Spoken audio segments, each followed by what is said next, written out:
ഇത് കോദ്രക്ക ആട്ട. അതെന്ന് വെച്ചെങ്കിൽ കോദ്ര മില്ലറ്റിൻ്റെ ആട്ടയാണിത്. അതായത് അതിൻ്റെ പൊടിയാണ്. ഇത് നമുക്കതുകൊണ്ട് നമുക്ക് ചപ്പാത്തി ഉണ്ടാക്കുകയോ നമുക്ക് അടയുണ്ടാക്കുകയോ ഒക്കെ ചെയ്യാൻ പറ്റുന്നതാണ് ഈ കോദ്ര മില്ലറ്റിൻ്റെ ആട്ട കൊണ്ട്. അപ്പോൾ ഇത് കോദ്ര മില്ലറ്റിൻ്റെ ആട്ട.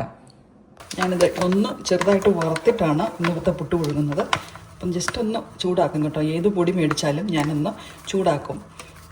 എന്താണെന്ന് ചോദിച്ചെങ്കിൽ കുറച്ച് നാൾ മുമ്പിൽ ഇവർ പാക്ക് ചെയ്ത് കിട്ടിയിരുന്നല്ലേ നമുക്ക്. അപ്പോൾ അതുകൊണ്ട് ഒന്ന് ചൂടാക്കിയിട്ട് നമുക്കൊന്ന് ഉണ്ടാക്കാം. ചൂടാക്കിയിട്ട് നമുക്ക് വേണമെങ്കിൽ എല്ലാം കൂടെ മൊത്തത്തിൽ ചൂടാക്കിയിട്ട് നമുക്ക് നമ്മുടെ ബോക്സിലിട്ട് വയ്ക്കുകയും ചെയ്യാം. അല്ലെങ്കിൽ ഓരോ സമയത്തും അതതിൻ്റെ സമയത്തെടുത്ത് നമുക്ക് ഇതുപോലെ ഒന്ന് ചൂടാക്കിയിട്ട് നമുക്ക് ഉണ്ടാക്കാം. ഇന്ന് ഞാൻ പുട്ട് പുഴുങ്ങാം.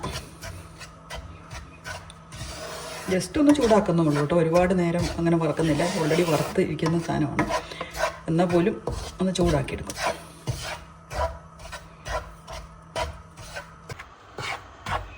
ഇത്രയും ചൂടായാൽ മതി. ഇന്ന് ചൂടാക്കി ഇട്ടിട്ടുണ്ട്. ഇനി നമുക്കിതിനെ കൊണ്ട് പുട്ട് പുഴുങ്ങാം.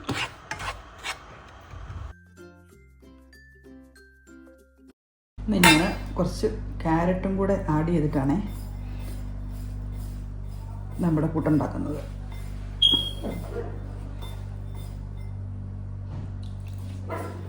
ഇപ്പം തേങ്ങയും അതായത് ഡെസിക്കേറ്റഡ് കോക്കനട്ടും ക്യാരറ്റും കൂടെ അങ്ങ് മിക്സ് ചെയ്തു.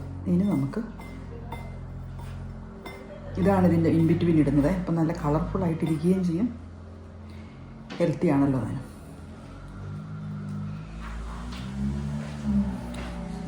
എന്നപോലെ തന്നെ കുറച്ച് ഉപ്പിട്ട് നമ്മൾ ആവശ്യത്തിന് ഉപ്പിട്ട് ഒരു ടീസ്പൂൺ ഉപ്പ് ഇടുന്നുള്ളേ. പുട്ടൊക്കെ കറി കൂട്ടി കഴിക്കുവാണെങ്കിൽ നമുക്ക് അത് ഉപ്പിൻ്റെ ആവശ്യമേ ഇല്ല.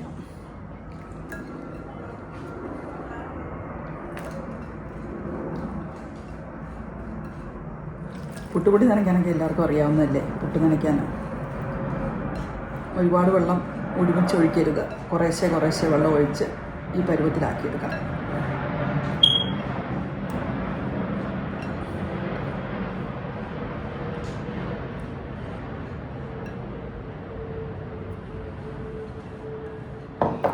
ഇത് കോഡോ മില്ലറ്റിൻ്റെ പൊടിയാണ് കേട്ടോ. കോഡ്രേക്ക ആട്ട. ഇത് കണ്ടോ. ഇതിപ്പം ഇങ്ങനെ വെക്കുമ്പം ഇങ്ങനെ ഇരിക്കണം. അതാണ് അതിൻ്റെ ഒരു പരുവം. അങ്ങനെയാണ് കേട്ടോ എൻ്റെ അമ്മ പഠിപ്പിച്ചിരിക്കുന്നത്.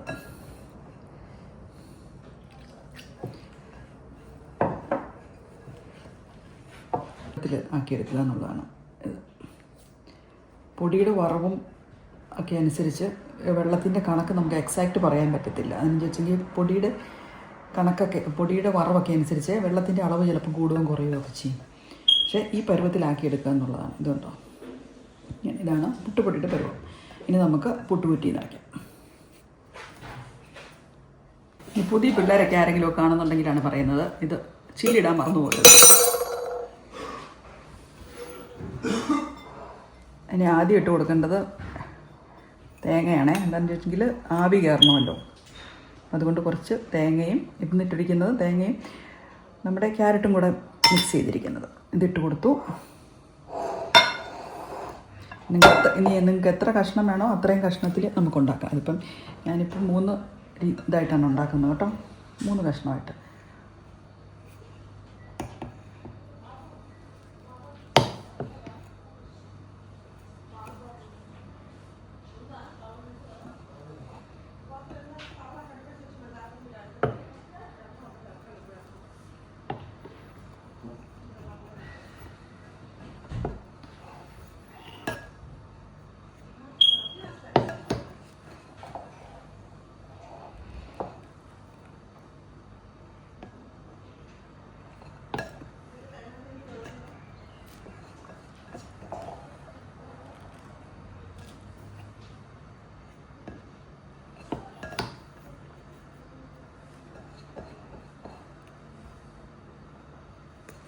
ഒരുപാട് കുത്തി നിറയ്ക്കരുത്. പാവി കയറുകയില്ല. അതുകൊണ്ട് ലൈറ്റായിട്ട് കുത്തി നിറയ്ക്കാവൂ.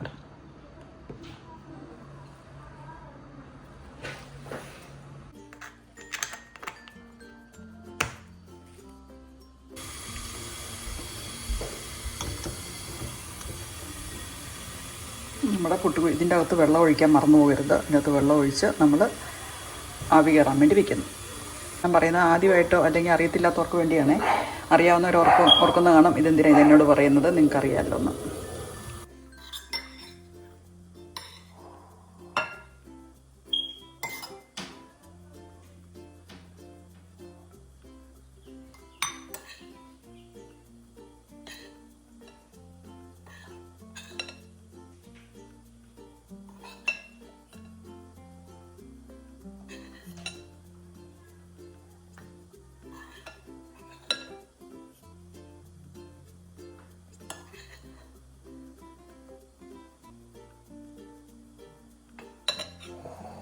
കേട്ടോ, ആവി വരാൻ തുടങ്ങിയിട്ടുണ്ട്, നിങ്ങൾക്ക് കാണാമായിരിക്കണം. അത് വന്നു കഴിഞ്ഞാൽ പിന്നെ 2-3 മിനിറ്റ് കഴിയുമ്പോൾ പുട്ട് വെന്ത് കിട്ടും. ഇത് നമുക്ക് ഇച്ചിരി കഴിയുമ്പോൾ നിർത്താം. അപ്പം നമ്മുടെ പുട്ട് ഇവിടെ റെഡി ആയിട്ടുണ്ട്, നമുക്ക് കുത്തിയെടുത്ത് കഴിക്കാം.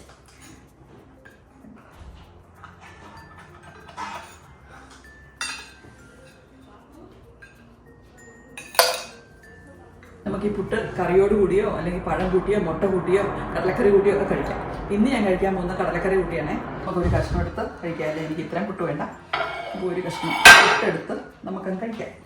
കടലക്കറി വെള്ള ചനയില്ലേ, വൈറ്റ് ചനയുടെ കറിയാണേ. നമ്മൾ മുട്ടക്കറിയൊക്കെ വെക്കുന്ന പോലെ. എന്നിട്ട് അതിൻ്റെ കൂടെ ഞാനൊരു മുട്ടയും കൂടെ കിട്ടും. നല്ല അടിപൊളി കറിയാണ് കേട്ടോ. കറിയും അപ്പോൾ അടിപൊളി കോമ്പിനേഷനാണ് ഇത് രണ്ടും കൂടെ കഴിക്കാമെന്ന് പറഞ്ഞെങ്കിൽ. പിന്നെ എന്താണെന്ന് ചോദിച്ചെങ്കിൽ ഇതൊരു സ്വല്പം ഹാർഡാണ്. മറ്റേ നമ്മുടെ സാധാരണ വൈറ്റ് പുട്ടില്ലേ, അതിനേക്കാൾ കുറച്ചും കൂടെ ഒരു ഹാർഡായിട്ട് തോന്നും. എന്നാൽ കുറച്ച് കുഴപ്പമില്ല കഴിക്കാൻ. ഇനി നിങ്ങൾക്ക് ഇത് മാത്രം വേണ്ട, ഇച്ചിരി കൂടെ സോഫ്റ്റായിട്ട് വേണം എന്നൊക്കെ ഉണ്ടെങ്കിൽ അപ്പം നമ്മൾ ഇത് മറ്റേ നമ്മുടെ സാധാരണ പുട്ടുപൊടിയേക്കാളും സ്വല്പം കട്ടിയുണ്ട്. എന്നാലും കുഴപ്പമൊന്നുമില്ല, ഒരുപാട് കട്ടിയൊന്നുമില്ല കേട്ടോ. അതുകൊണ്ടാണ് ഇത്രയേ ഉള്ളൂ കഴിക്കാൻ. അപ്പം നമുക്ക് നിങ്ങൾക്കിത് വേണ്ട, കുറച്ചും കൂടെ സോഫ്റ്റായിട്ടൊക്കെ വേണമെന്നുണ്ടെങ്കിൽ ഇതുപോലെ പൊടി എടുത്തിട്ട് അതിൻ്റെ പകുതി അല്ലെങ്കിൽ 4/1 ചോറ്, നമ്മൾ സാധാരണ എടുക്കുന്ന ചോറിൻ്റെ സ്വല്പം മിച്ചം ഉണ്ടെങ്കിൽ അതും കൂടി ഇട്ടൊന്ന് മിക്സിക്കകത്തൊന്ന് അടിച്ചെടുത്തെങ്കിൽ കുറച്ചും കൂടെയൊക്കെ സോഫ്റ്റായിട്ട് കിട്ടും. അല്ലെങ്കിൽ ഇത് കുറച്ച് പുട്ടുപൊടിയും കൂടി ഇട്ട്, വെള്ള പുട്ടുപൊടിയും കൂടി ഇട്ട് ഉണ്ടാക്കിയെങ്കിലും കുറച്ചും കൂടി സോഫ്റ്റായിട്ട് വരും. പക്ഷേ ഇത് കുഴപ്പമില്ല, ഇങ്ങനെ കഴിച്ചെന്നോർത്തോണ്ട് ഇങ്ങനെ ഉണ്ടാക്കിയെന്ന് ഓർത്തോണ്ടും കുഴപ്പമൊന്നുമില്ല. ഇതുകൊണ്ട് നല്ല സോഫ്റ്റായിട്ട് വന്നിട്ടുണ്ട്. ഇത് ഒരുപാട് കട്ടിയെന്നൊന്നും പറയാനൊന്നുമില്ല, പക്ഷേ മരുന്നിനെ വെച്ച് നോക്കുമ്പോൾ സ്വല്പം ഒരു കട്ടിയുണ്ട്, അതുപോലെ സ്വല്പം ഒരു കയ്പ്പ് പോലെ കൊണ്ട് ഉണ്ട്. എന്നാലും നല്ലതാണ്. കറിയുടെ കൂട്ടി കഴിക്കുമ്പോൾ നമുക്ക് ഒരു കുഴപ്പമില്ല, വളരെ ഹെൽത്തി ആയിട്ടുള്ളതാണ്. അപ്പം നമ്മൾ ഈ മില്ലറ്റുകൾ നമ്മുടെ ഭക്ഷണക്രമത്തിൽ ഉൾപ്പെടുത്താൻ നമുക്ക് ശ്രമിക്കാം. Thank you very much. By.